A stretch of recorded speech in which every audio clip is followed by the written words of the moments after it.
여러분은 저를 믿습니까? 그렇게 물을 때는 몇 가지 의미가 있습니다. 인간적으로 정직하고 진실하다는 것을 믿는가 하는 질문이 있고요. 또 하나는 목회자로서 하나님의 말씀을 정직하게 전한다고 믿는가 하는 의미가 될 수도 있습니다. 우리가 사는 세상은 믿기 힘든 세상이 되었죠. 과거에 크리스찬이라고 한다면 절대적 신뢰가 있었다고 그럽니다. 믿는 사람들끼리 뿐만 아니라 믿지 않는 사람이라도 저 사람 교회 다니는데 교회 집사래 그러면 그 교회 집사라는 것 때문에 그 사람을 절대적으로 신뢰하던 시대가 있었다고 그래요. 이제 한국 기독교 초기에는 그렇게 절대적 신뢰가 있었다고 합니다. 근데 지금은 성도들 간에도 믿기가 쉽지 않죠. 성도들 간에도 서로 절대 신뢰하지 않습니다. 목회자도 신뢰하지 않죠. 그는 이제 경험이 쌓여서 그러는 거죠. 각종 비리와 스캔들에 얽힌 목회자들의 소식을 접하게 되잖아요. 그런 경험들이 쌓이기 때문에 신뢰가 없어지는 거죠. 제가 거짓을 말하지 않고 정직하다고 여러분은 믿는가? 말에 실수가 있기도 하고 기억에 오류가 있기도 하지만 그래도 본심은 정직하다고 믿는가 하는 거죠. 더 나아가서 제가 이제 교회를 맡아 사역하고 있으니까 행정과 재정의 집행에 있어서 정직하게 하고 있다고 믿는가? 믿을 수도 있고 안 믿을 수도 있죠. 사실 믿음이라는 것은 자기 경험에서 나오는 경우가 상당히 큽니다. 부정적인 것을 경험을 많이 하면 사람을 통해서 실망하고 상처받고 이런 경험들이 많으면 사람 믿을 거 못 돼. 누구라도 믿으면 안 돼. 이제 이렇게 되는 거고요. 그러니까 목회자라도 부정직한 목회자들을 많이 경험했어요. 그러면 목사님이라도 믿으면 안 돼. 이제 이렇게 되는 거죠. 그런데 사람과 사람 사이에 믿지 못하면 신뢰가 없으면 사실은 본인이 힘든 겁니다. 그렇잖아요. 우리가 누구를 믿어요. 그럼 믿어버리면 속이 편한 거죠. 그렇잖아요. 더 이상 생각할 게 없죠. 믿으면 속이 편하잖아요. 그런데 못 믿으면요. 끊임없이 의심하고 살펴보고 한번 뒤집어서 다시 보고 뒤돌아보고 이건 이렇게 한 거 아니야? 말은 저렇게 하고 뒤에서는 이렇게 하는 거 아니야? 막 여러 가지를 생각해야 되잖아요.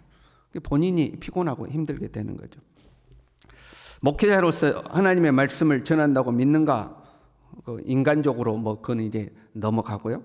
목회자로서 하나님의 말씀을 전한다고 여러분 믿으십니까?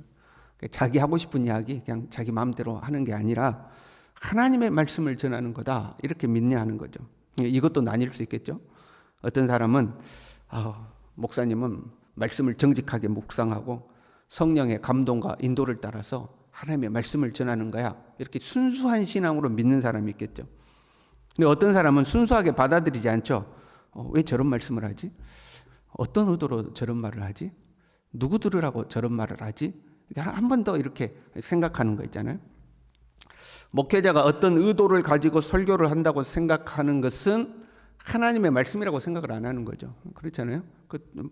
목사님이 뭔가 의도를 가지고 자기 이야기를 한다. 의도적으로 뭔 이야기를 한다. 이렇게 생각하는 거지. 순수하게 하나님이 주신 말씀을 전한다. 이렇게 생각하지 않는 거잖아요. 사람과 사람 사이에 신뢰가 없으면 정작 본인이 힘들듯이 이것도 마찬가지죠. 말씀도 믿지 못하면 본인이 이제 손해인 겁니다. 신앙생활을 여러분 얼마나 피곤하겠어요. 그렇잖아요. 저건 누구 들으라고 한 소리냐? 저건 왜 저런 소리 하느냐? 얼마나 피곤해요. 그냥 순수하게 믿으면 그걸로 끝나는 거잖아요. 또한 성령의 감동과 인도를 놓치는 경우도 많이 있죠. 그 말씀 속에 나를 향한 말씀이 있을 텐데 그걸 놓치잖아요. 더 심해지면 갈등과 다툼이 일어나기도 합니다. 목사님이 왜 그런 말씀 해가지고 사람 곤란하게 합니까? 하고 이제 다툼이 생기고 갈등이 생기기도 하는 거죠. 목회자가 순수하게 하나님의 말씀을 전한다고요. 믿는다고 해요. 여러분은 그런 심령인 줄로 믿습니다. 순수하게 하나님의 말씀을 전한다고 해요. 그러면 목회자를 믿는 것이 아니라 목회자를 통하여 말씀하시는 하나님을 믿는 거죠. 그렇잖아요. 여러분이 순수하게 제가 하나님의 말씀을 전한다고 믿고 제가 말씀을 전하면 아멘하고 그 말씀대로 살려고 노력을 하고 그 말씀대로 살려고 애를 써요. 그거는 저를 믿는 것이 아니고 제가 전한 말씀이 하나님의 말씀인 걸 믿는 거잖아요. 그렇잖아요. 목회자가 뭐라고 그 목회자가 전한 말에 인생을 걸겠습니까? 저렇게 살아야 된다고 그러고. 그 목회자가 전한 말이 하나님의 말씀인 것을 믿기 때문에 거기에 우리는 삶의 목표를 두고 그렇게 사는 거죠. 하나님께서 목회자를 통해서 우리에게 말씀하신다고 믿는 거지, 한 목회자 개인을 인간적으로 믿는 것, 뭐 그럴 수도 있지만 그걸 넘어서서 하나님이 말씀하신다고 믿는 거죠. 무슨 말인지 알겠죠? 뭘 말하고 있는지 알겠죠? 44절에요. 나를 믿는 자는 나를 믿는 것이 아니요 나를 보내신 이를 믿는 것이다. 너희가 나를 믿느냐? 그거는 나를 믿는 것이 아니라 나를 보내신 분, 그러니까 하나님이 보내신 분이 예수님이다라고 믿는 거죠. 예수님을 그리스도라고 받아들이는 사람들에게 너희가 나를 믿는 건 나를 믿는 것이 아니고 하나님이 나를 보내셨다고 믿는 거다. 하나님이 보내신 분이 바로 나라고 하나님을 믿는 것이다. 그렇게 이야기하는 거죠. 하나님이 예수님을 보냈다고 믿는다면 예수님이 하시는 말씀도 믿어야 하는 거죠. 49절에요. 내가 내 자의로 말한 것이 아니요 나를 보내신 아버지께서 내가 말할 것과 이룰 것을 친히 명령하여 주셨다. 너희가 하나님이 나를 보내셨다고 믿느냐? 그러면 내가 하는 말도 믿어야 된다는 거예요. 왜? 내 자의로 말하는 것이 아니라 내가 임의대로 내 하고 싶은 말 하고 있는 것이 아니라 하나님이 주신 말씀을 하고 있기 때문이다. 그런 거죠. 여러분은 저를 믿으시죠? 안 믿으십니까? 그래도 여러분은 믿으시잖아요. 저도 예수님처럼 말할 수 있도록, 여러분 제가 설교 이렇게 하는 것은 내 임의로 하는 것이 아니고 하나님이 주신 말씀을 하는 겁니다. 이렇게 말할 수 있도록 저도 하나님 앞에 더 정직하게 엎드리고 성령의 인도를 구하고 말씀을 연구하고 그래야 되겠죠. 47절에요. 사람이 내 말을 듣고 지키지 아니할지라도 내가 그를 심판하지 아니하노라. 그 설교자가요, 설교를 했는데 성도들이 그 설교를 듣고 전혀 변화가 없잖아요. 그러면 속상합니다. 아이고, 설교를 그렇게 했는데, 말씀을 그렇게 전했는데 이만큼도 안 변하는가? 좀 변하려고 폼이라도 잡아야지. 그것도 없잖아요. 그러면 이제 속상한 마음이 들죠. 그러나 속상하다고 해서 성도가 벌 받기를 원하는 것은 아닙니다. 가다가 확 자빠져가지고 코나 깨져버려라 뭐 이런다거나 그런 건 아니에요. 좀 말씀대로 살지 왜 말씀대로 안 사나 이제 이런 생각은 들지만 한번 너 당해봐라. 가다가 앞으로 넘어졌는데 뭐 뒤로 넘어졌는데 코가 깨져라 뭐 이런 생각을 하는 건 아니죠. 오히려 성도들이 잘 되기를 원하는 거죠. 하나님의 말씀을 지켜서 잘 됐으면 좋겠다. 그러니까 좀 말씀을 지켰으면 좋겠다. 말씀대로 살았으면 좋겠다. 하나님 의지하고 살았으면 좋겠다. 그래 하나님이 축복하실 거 아닌가. 이제 이런 생각을 하는 거죠. 예수님이 이 땅에 오신 것은 우리를 심판하러 오신 것이 아니라 구원하기 위해서라는 거예요.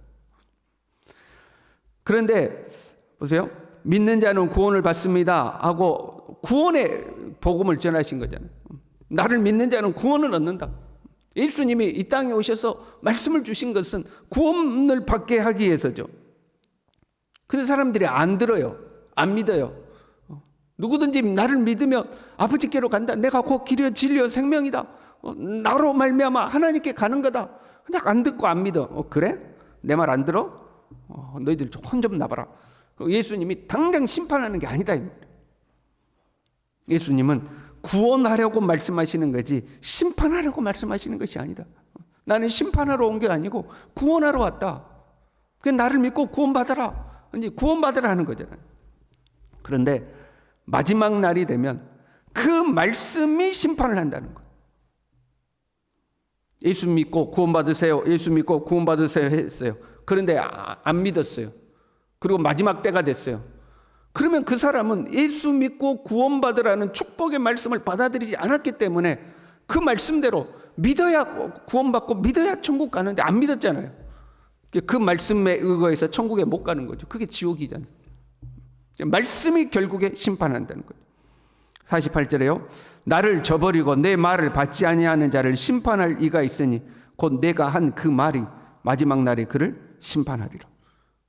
구원하기 위해서 주신 말씀이지만 결국 그 말씀이 심판의 말씀이 된다 하는 거죠. 그럼 우리가 살다 보면 후회할 때가 있잖아요.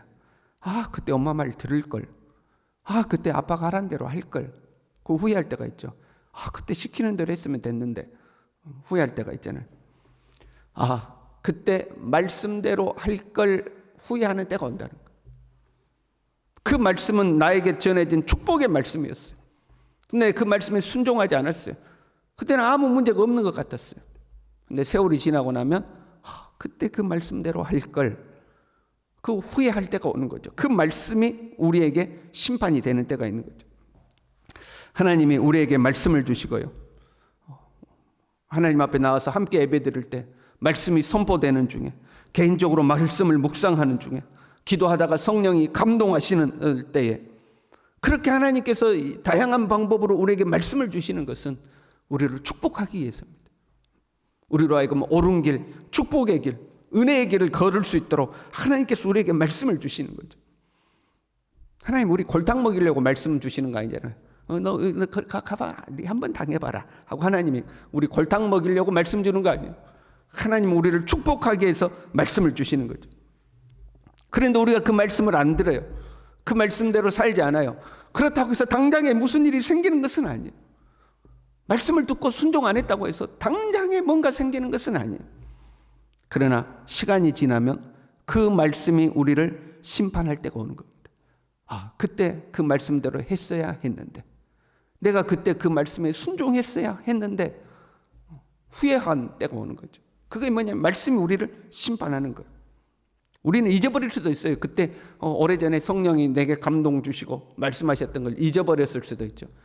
그러나 하나님의 말씀은 사라지지가 않아요. 나는 잊어버려도 하나님의 말씀은 사라지지가 않아요. 그 말씀이 결국 내 삶을 심판하게 되어 있는 겁니다. 그래서 우리가 말씀대로 살아야 되죠. 말씀대로 살려면 말씀을 잘 들어야 돼요. 말씀을 잘 들어야 돼요. 저는 전하는 때가 많으니까 말씀을 잘 전하도록 노력하겠습니다. 잘 전한다는 것은 뭔가 그 조미료를 많이 쳐가지고 듣기 좋기에 잘 전한다 그런 의미보다도 하나님의 뜻을 잘 찾아서 그 뜻을 하나님의 말씀을 있는 그대로 잘 전하겠다는 의미.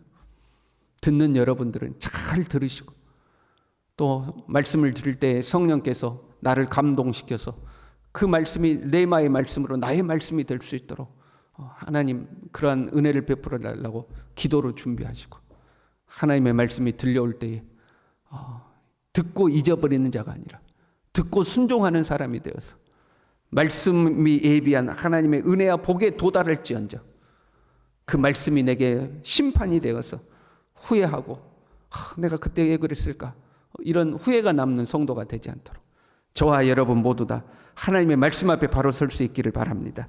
기도하겠습니다. 하나님,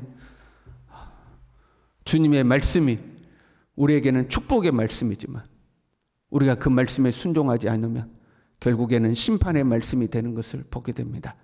하나님, 우리에게 듣는 길을 허락하여 주셔서 하나님의 말씀이 시시때때로 들려오게 도와주시고, 듣고 잊어버리는 자가 아니요 듣고 그 말씀을 지켜 행하는 자가 되어서 반석 위에 세운 집과 같아 하나님 비가 오고 창수가 올지라도 결코 흔들리지 아니하는 하나님의 축복의 사람이 될 수 있도록 우리 모두를 붙들어 주시옵소서.